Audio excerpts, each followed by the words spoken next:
পশ্চিমবঙ্গ রাজ্য সরকারি কর্মচারী ফেডারেশনের কৃষি শাখা মুর্শিদাবাদের উদ্যোগে কর্মচারী মিলনী সভা অনুষ্ঠিত হল বহরমপুরে কালেক্টরেট ক্লাব হলে। উপস্থিত ছিলেন সংগঠনের রাজ্য ও জেলা স্তরের নেতৃত্ব। মুর্শিদাবাদের বিভিন্ন প্রান্ত থেকে 3 শতাধিক কর্মচারী এদিনের কর্মসূচিতে যোগ দেন। আলাপচারিতায় উঠে আসে মুর্শিদাবাদের কৃষকদের সেচ সংক্রান্ত সমস্যা এবং কৃষি সারের বাড়তি দামের মতো প্রসঙ্গ। এই প্রসঙ্গে কে কি বলেছেন আমরা দেখব। মূলত কৃষি প্রধান জেলা, এখানে 26টা ব্লক, 7টা পৌরসভা আছে। এই জেলাতে কৃষি যে উৎপাদন কৃষি উৎপাদনের রেট হচ্ছে 252%। তো স্বাভাবিকভাবে কৃষিতে অত্যন্ত গুরুত্বপূর্ণ ভূমিকা পালন করছে এই জেলা। স্বাভাবিক ক্ষেত্রেই গুরুত্বপূর্ণ ভূমিকা পালন করলেও কৃষিক্ষেত্রে কিছু সমস্যা রয়েছে, সেগুলো আমরা এখানে আলোচনা হচ্ছে। মাননীয় কৃষি কর্মাধ্যক্ষ মহাশয়া তিনি কিছু প্রসঙ্গ তুলেছেন, বিশেষ করে জলসেচের বিষয়টা। এটা আমরা কলকাতায় গিয়ে নিশ্চয়ই ওটা দেখব। তার সাথে সাথে যেহেতু এটা স্থানীয় সমস্যা, জেলা পরিষদকে একটু উদ্যোগী হতে হবে। আমরা আগামী দিনে সুযোগ পেলে আবার এখানে এসে জেলা পরিষদের সাথে, বিশেষ করে সভাধিপতির সাথে আলোচনা করব। তারা যদি একটা প্ল্যান করে দেন, স্কিম করে দেন, কীভাবে নদীর জলকে আমরা কৃষিকাজে লাগাতে পারি। এছাড়াও এখানে কিছু খাল আছে, সেই ক্যানেল বা খালগুলো মজে গিয়েছে। যদি এটা সেচ দপ্তরের বিষয়, জেলা পরিষদ থেকে সিদ্ধান্ত করে যদি সেচ দপ্তরকে চিঠি পাঠানো যায়, আমরাও তাকে উদ্যোগী হিসেবে সাহায্য করবো সেই জায়গাটাতে, যাতে করে এখানে জলের সমস্যাটা মেটানো যায়।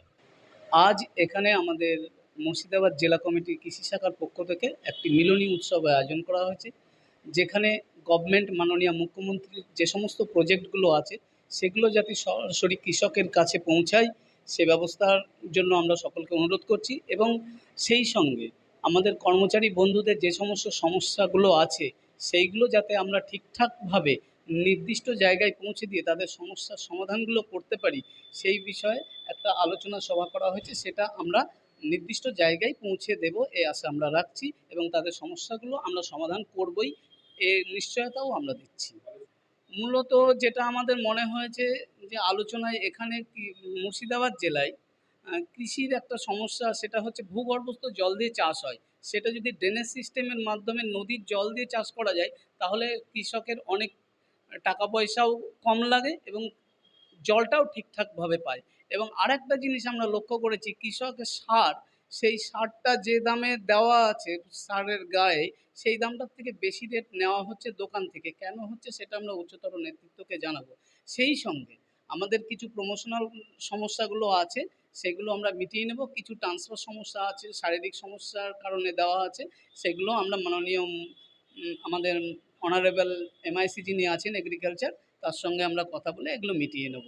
আজকে রাজ্য শাখার পক্ষ থেকে আমাদের চিফ অ্যাডভাইজার পার্থদা এবং আমাদের জয়েন্ট সেক্রেটারি অনেকেই আছেন, নর্থ 24 পরগনার জেলা প্রেসিডেন্ট পুলকদা এবং অন্যান্য অনেক নেতৃত্বই আমরা কৃষি কর্মাধ্যক্ষ তো আছেনই আমাদের এই জেলার মাদার ফেডারেশনের প্রেসিডেন্ট আছেন, সেক্রেটারি আছেন, সকলেই আছেন।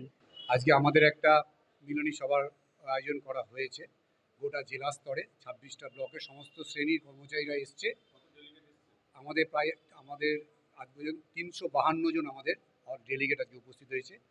এবং আজকে আমাদের কাজ করতে গেলে যে সমস্যাগুলো হয় সেইগুলো সরাসরি আমরা আজকে যে রাজ্য নেতৃত্বের কাছ থেকে আবেদন রেখেছিলাম, এবং সরাসরি সেই কর্মচারীর প্রতিনিধিরা রাজ্য নেতৃত্বের কাছে তাদের কাজ করতে গেলে তার সমস্যা এবং আগামী দিনে আরও যে প্রজেক্টগুলো গভর্নমেন্ট আছে সেগুলো ইমপ্লিমেন্ট করতে গেলে কী কী করা যেতে পারে সেইগুলো নিয়ে একটা বিশদ আলোচনা হলো। সর্বোপরি কিছু কিছু আমাদের ডিপার্টমেন্ট আছে যারা আমাদের সরকার বিরোধী কর্মচারী আছে, যারা গভর্নমেন্টকে মেলাইন করার চেষ্টা করছে। চাষির যে সুযোগ সুবিধা যেগুলো আসছে সেইগুলো তার এক শ্রেণীর কর্মচারী চাষিদের হাতে পৌঁছে দিচ্ছে না এবং সাবোটেজ করছে গভর্নমেন্টকে মেলাইন করছে। সেইটাও আমরা আমাদের রাজ্য নেতৃত্বের কাছ থেকে আমরা তুলে ধরলাম, আগামী দিনে যাতে এই জায়গাগুলো যাতে আমরা আটকাতে পারি সংগঠনের মাধ্যম দিয়ে এবং রাজ্য নেতৃত্বের সহযোগিতায়।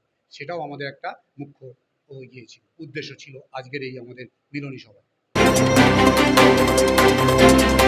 কখনো হালকা সাজ তাড়াতাড়ি, কখনো সেজে গুজে বিয়ে বাড়ি, কখনো বা ওয়েস্টার্ন আউটফিট, কখনো বা পাট ভাঙা শাড়ি।